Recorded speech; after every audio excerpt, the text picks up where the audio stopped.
নমস্কাৰ class 10 social scienceৰ history এটা question আছিলে what is the main aim of the civil disobedience movement so অতি important question হয় এটো in future তোমালোকক লাগিব গতিকে আমি questionটো ডিসকাস কৰিম civil disobedience যেটো movement হয় তাৰ যেটো main aim হেতু খুদিছে so answer is Mahatma Gandhi started the civil disobedience movement to protect against the formation of Simon Commission by the British government because the commission only include the British parliament member. So the political parties and social organization of India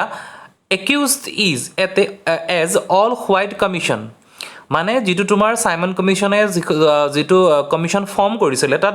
সকলো মেম্বাৰখিনি ব্ৰিটিছৰে member আছিল গতিকে তাত Indian কোনো politic member নাছিলে গতিকে সেই বস্তুটোৰ Mahatma Gandhi against কৰিছিলে আৰু যিখিনি পলিটিক্যাল পাৰ্টি আছিল তেওঁলোকে ইণ্ডিয়াৰ social organization they accused as all white commission so কেতিয়াবা যদি এইটো কোৱেশ্চন আছে what is all white commission তেতিয়া হলে তোমাৰ এই কথাখিনি আহিব নেক্সট কি ক'লে in 1929 at Lahore, Lahore Session Congress, the goal of the Congress was as decided as to attain the Purna Swaraj. লাহোৰত যখন তোমাৰ সেশন কংগ্ৰেছৰ মিটিং হৈছিল 1921 ত তেতিয়া কংগ্ৰেছে বিচাৰিছিল পূৰ্ণ স্বৰাজৰ কমপ্লিট ইন্ডিপেন্ডেন্স মানে পূৰ্ণ স্বৰাজ মানে সম্পূৰ্ণভাৱে they need the complete independence for India হেতু বিচাৰিছিল ইণ্ডিয়াৰ ইন্ডিপেন্ডেন্সৰ কাৰণে Gandhi gave an ultimatum to the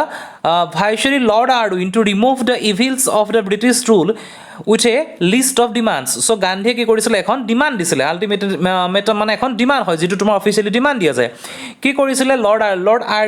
আৰউইনৰ ওপৰত দিছিলে তেওঁক দিছিলে ভাইসৰয়ক কৈছিলে যে কিছুমান ৰুল আছে সেই ৰুলখিনি তেওঁলোকে দিছিলে so what are the rules first prohibition of use of intoxicants প্ৰথম ৰুলটো আছিলে নেক্সট ক'লে change the ratio' of the rupee and sterling rupee আৰু ষ্টাৰ্লিঙৰ যিটো ৰেচিঅ' হয় সেইটো চেঞ্জ কৰিব কৈছিলে reduction of the rate of the land ৰেভিনিউৰ যিটো ৰেট হয় সেইটো মানে কমাব কৈছিলে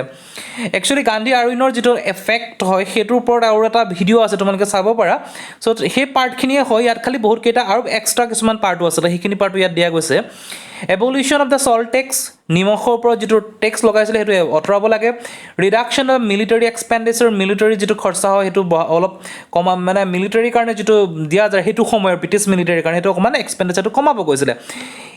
নেক্সট কৈছিলে যে imposition of the custom duty on foreign cloths যিটো বাহিৰৰ যিটো কাপোৰ আছিলে সেইখিনি যিটো মানে তাৰ বন্ধ কৰিব দিছিলে কাষ্টম ক্লথছটো then acceptance of the postal reservation বিলটো তেওঁলোকে একচেপ্ট কৰিব দিছিলে then abolition of the crime investigation ডিপাৰ্টমেণ্টটো এবলিছ কৰিব দিছিলে next release all the political prisoner যিসকলে পলিটিকেলি তেওঁলোকক নিয়া হৈছিলে আন্দোলন কৰাৰ কাৰণে কিবা এগেইনষ্ট কৰাৰ কাৰণে তেওঁলোকক জেলত দিয়া হৈছিলে they should be released next reduction of the expenditure of the civil এডমিনিষ্ট্ৰেশ্যনৰ যিটো খৰচ হৈছিলে ব্ৰিটিছৰ এডমিনিষ্ট্ৰেশ্যনৰ সেইটো অলপমান কমাব কৈছিলে and issuing the license of arm to the citizen for self protection subject to popular control মানে মানুহ যিখিনি নৰ্মেল সিটিজেন থাকে তেওঁলোককো সেলফ প্ৰটেকশ্যনৰ কাৰণে যিখিনি ইণ্ডিয়ান মানে মানুহ হয় তেওঁলোকৰ কাৰণে আৰ্ম দিবৰ কাৰণে গান্ধীয়ে সেইখিনি তোমালোকৰ ৰুল দিছিলে সো 11 পইণ্টছ আছে অতি ইম্পৰ্টেণ্ট হয় এইকেইটা পইণ্টছ লিখিব লাগিব ইয়াত কি কৈছে Gandhi clearly inform that if those 11 points were ignored by the British then a nation would go to start the civil disobedience movement যদি সেই 11টা পইণ্টটো ইগনোৰ কৰা যায় তেতিয়া ইণ্ডিয়াত civil disobedience movement টো হ'ব consequently the movement was started by the Gandhi in March 12 1930 and যিটো দাণ্ডি যাত্ৰা কৰিছিলে March 12 1930 টো ষ্টাৰ্ট হৈছিলে and Dandi March by breaking the farmers